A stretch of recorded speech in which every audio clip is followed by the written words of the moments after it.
कोल्हापुरात कधी न पाहायला मिळाली अशी जी निवडणूक यंदाची 2024 ची विधानसभेची बघायला मिळाली। जो काही निकाल होता तो प्रत्येकाला अनपेक्षित असा देखील महायुतीचा बाजूने निकाल बघायला मिळाला। महायुतीच्या 9 जागा आणि अपक्ष 1 अशा पद्धतीनं निकाल लागला आणि याच सगळ्या बाबत नेमकं कोल्हापूरचं राजकारण कशा पद्धतीनं चाललं, काय वाटतंय आता यंदा पुढच्या या काळात काय होण्याची शक्यता आहे, हेच सगळं आपण कोल्हापुरातील जे ज्येष्ठ पत्रकार आहेत त्यांच्याकडूनच जाणून घेणार आहोत। कशा पद्धतीनं यंदाची ही निवडणूक गाजली। सर्वांचं महासत्तामध्ये तुमचं स्वागत आहे सर्वात आधी। आणि सुरुवातीलाच मी विजय सरांना विचारतो, काय वाटते सर, सध्या जो निकाल बघायला मिळाला महाविकास आघाडी महायुती यांच्या जो जनतेने कौल दिलाय, काय वाटते जनतेच्या मनात काय असेल? कोल्हापूर उत्तरचा जर विचार केलास तर कोल्हापूर उत्तर पूर्वीपासून 1990 पासून जर आपण बघितलं, कोल्हापूर उत्तर जी जागा आहे तो शिवसेनेचा बालेकिल्ला होता। पण अपवाद 2004चा मालोजीराजे छत्रपती आमदार झाले काँग्रेसच्या वतीनं, तो एक, आणि 2019ला आणि त्यानंतर 2022ला झालेली पोटनिवडणूक ही काँग्रेसच्या बाजूने निकाल लागलेला। तर पण यापूर्वीचे सगळे निकाल हे शिवसेनेच्या बाजूने होते। आता यावेळीची निवडणूक असं होतं की हा काँग्रेसचा बालेकिल्ला झाला का काय, असं कोल्हापूर उत्तरचं चित्र होतं। पण काँग्रेसनं सुरुवातीपासून उमेदवारी बाबत घातलेला घोळ तुम्ही सगळ्यांनी, म्हणजे राज्यभर त्याची चर्चा झाली, राज्यात सगळ्यात चर्चेचा विषय झाला। पूर्वीपासून त्यांनी घोळ घातला। काँग्रेसचा उमेदवार कोण, मधुरिमा राजे छत्रपतीने ऐनवेळी माघार घेतली उमेदवारी मिळालेली असताना, आणि राजेश लाटकर जे अपक्ष उमेदवार उभा राहिलेले त्यांना पुरस्कृत करण्याची वेळ महाविकास आघाडीकडे आली। या सगळ्या घोळांमध्ये कुठंतरी महाविकास आघाडीच्या मतांतरामध्ये लोकांसमोर असे चित्र आले की यांच्यामध्ये एकमत नाही, आणि दुसऱ्या बाजूला मात्र महायुतीनं ही जागा शिवसेनेच्या वाट्याला दिली आणि सगळ्या महायुतीने एकीच दर्शन घडवलं। भाजप असेल, शिवसेना असेल आणि राष्ट्रवादी असेल, तिने एका व्यासपीठावर उमेदवाराला पाठिंबा दिला, राजेश क्षीरसागरांना पाठिंबा दिला, आणि कुठंतरी एक सुरुवातीलाच मॅच जिंकल्यासारखं चित्र राजेश क्षीरसागरांच्या बाजूने झालं। आणि पुन्हा हा काँग्रेसचा जो बालेकिल्ला 2019 नंतर झालेला तो पुन्हा शिवसेनेनं काढून घेतला आणि चांगल्या मताने काढून घेतला। तर यामध्ये जर चर्चा आपण जशी राज्यभर होते की लाडकी बहीण योजना, हिंदुत्व, या गोष्टींचा सुद्धा परिणाम या बाजूने झालेला दिसतो हे कोल्हापूर उत्तरच्या बाबतीमध्ये।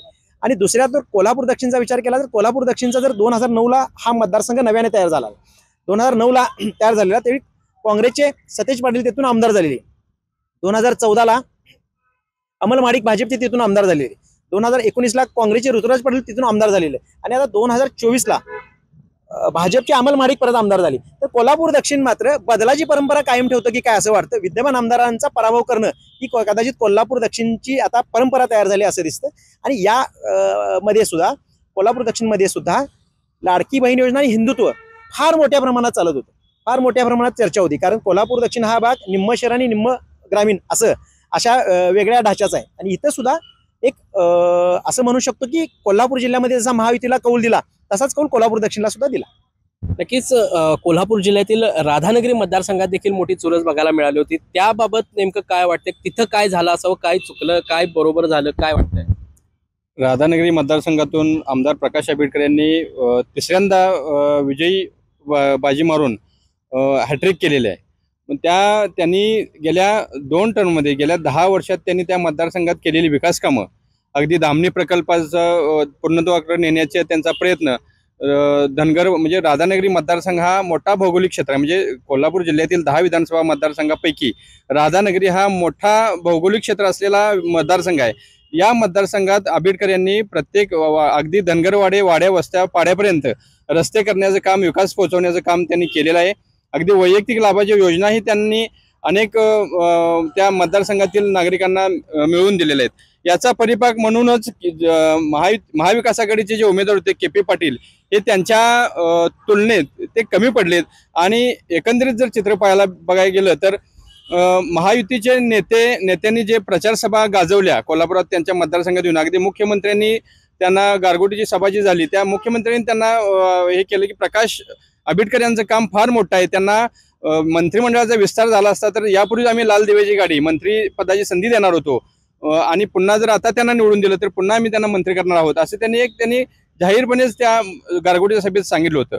आणि त्यांचं काम आणि त्यांचं आंबेडकर यांचं काम आणि लोकांच्यापर्यंत असलेला संपर्क यामुळं के.पी. पाटील जे महाविकास आघाडीचे उमेदवार होते ते त्यांच्या तुलनेत ते कमी पडले आणि त्यामुळं त्या आंबेडकरांनी हॅट्रिक केलेली आपल्याला पाहायला मिळते.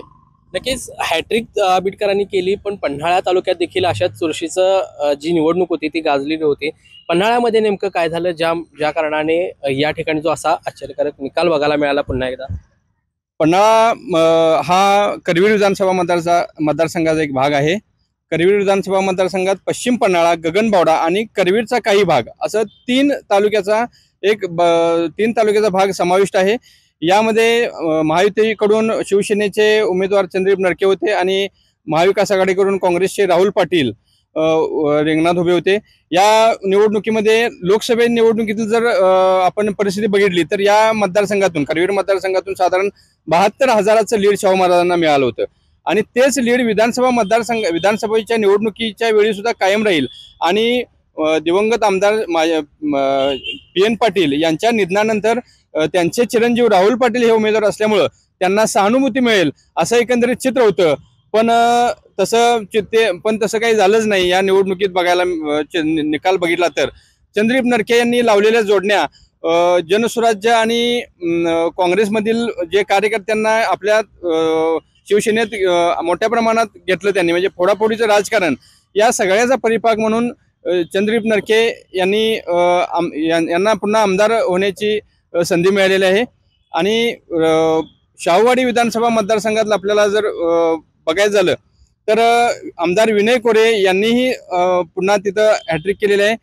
त्या तुलनेत सत्यजित पाटील जे शिवसेनेचे उमेदवार होते त्यांनी नुकतीच लोकसभा निवडणूक लढवली होती.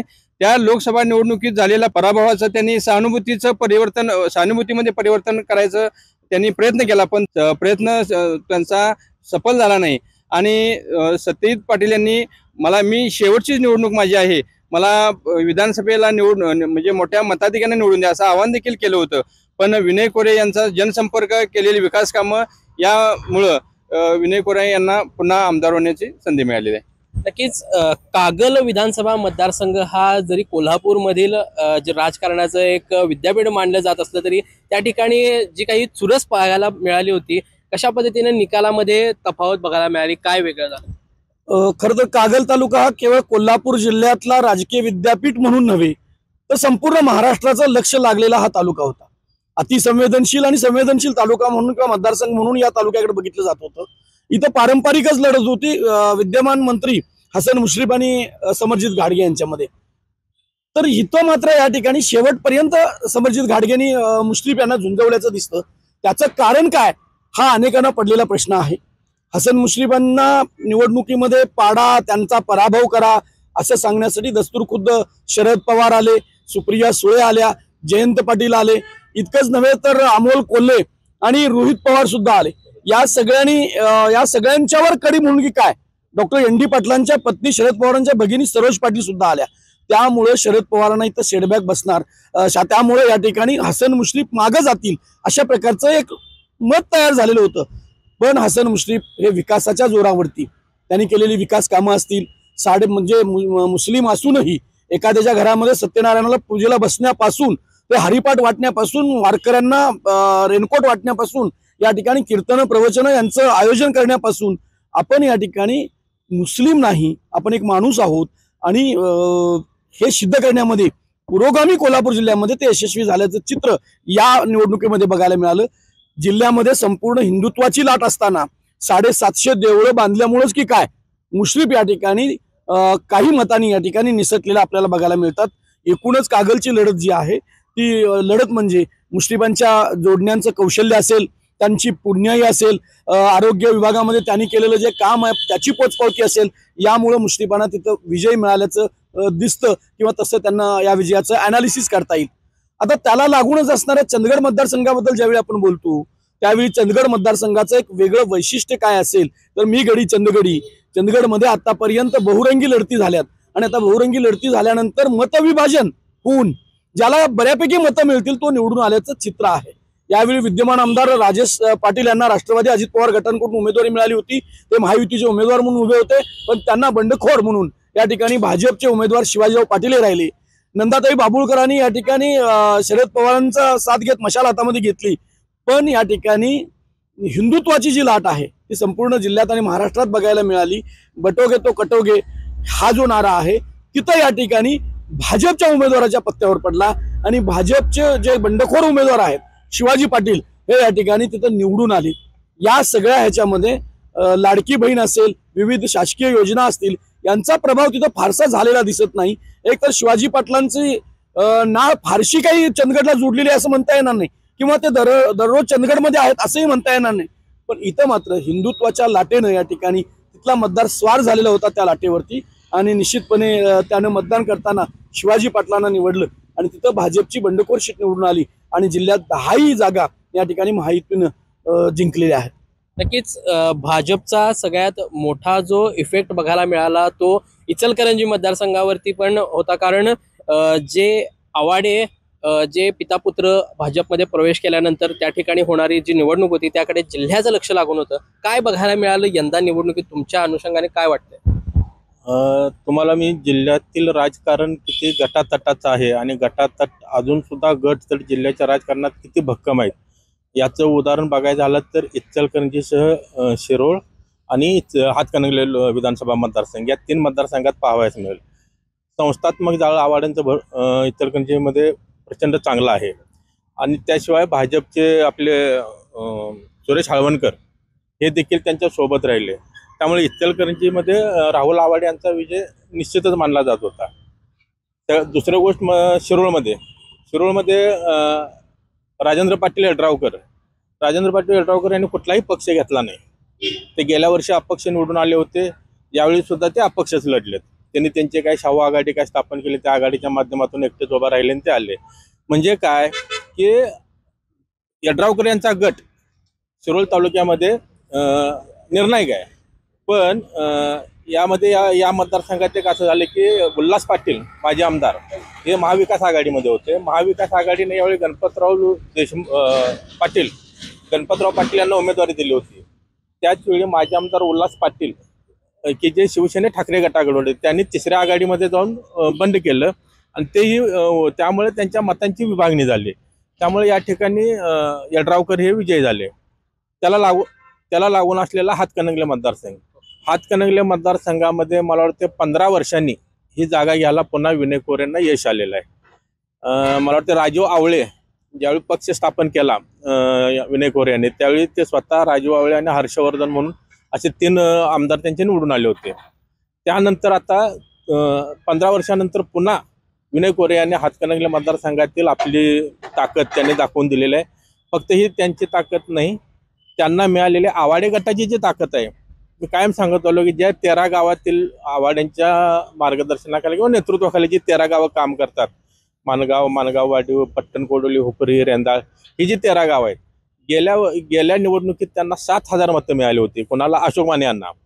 या 13 गावांमधून अशोक माने यांना 40,000 मतं मिळाली आणि इथंच त्यांचा विजय झाला. त्यामुळं गटातटाचं राजकारण या 3 विधानसभा मतदारसंघामध्ये आपल्याला पाहावयास मिळालं. नक्कीच आता यंदाच्या या निकालावरून महायुती ही जिल्ह्यात बळकट झालेली बघायला मिळते. मात्र महाविकास आघाडीचं जिल्ह्यातील हे चित्र असेल पुढे कशा पद्धतीने बघायला मिळेल काय वाटतंय? महायुती आणि महाविकास आघाडीची ह्या दोन्ही ज्यावेळी लढलेल्या आहेत विधानसभेला, लोकसभेला या ठिकाणी त्यांनी खूप चांगल्या प्रकारे यश मिळवलं, पण विधानसभेला त्यांचं पानिपत झालेलं आहे. आता महाविकास आघाडीला आत्मचिंतन करावं लागेल, आत्मपरीक्षण करावं लागेल, एकत्र यावं लागेल, बसावं लागेल, विचारमंथन करावं लागेल. हे असं का घडलं, का झालं याची कारण मीमांसा शोधावं लागेल. निश्चित जर बघितलं आपण महाविकास आघाडीचं सारथ्य जे आहे, नेतृत्व जे आहे ते सतेज पाटील करतायत, आमदार सतेज पाटील करतायत आणि मग सतेज पाटील यांना या सगळ्यांना घेऊन बसावं लागेल. या ठिकाणी खासदार शाहू महाराज आहेत, त्याचबरोबर ही जे ज्येष्ठ मंडळी आहेत त्या ज्येष्ठ मंडळींना घेऊन त्यांना एकत्र बसून चर्चा करावी लागेल आणि संघटनात्मक बांधणी करावी लागेल. प्रत्येक तालुक्याचे, प्रत्येक मतदारसंघाचे प्रश्न वेगळे आहे, प्रत्येक तालुक्याचा भूगोल वेगळा आहे.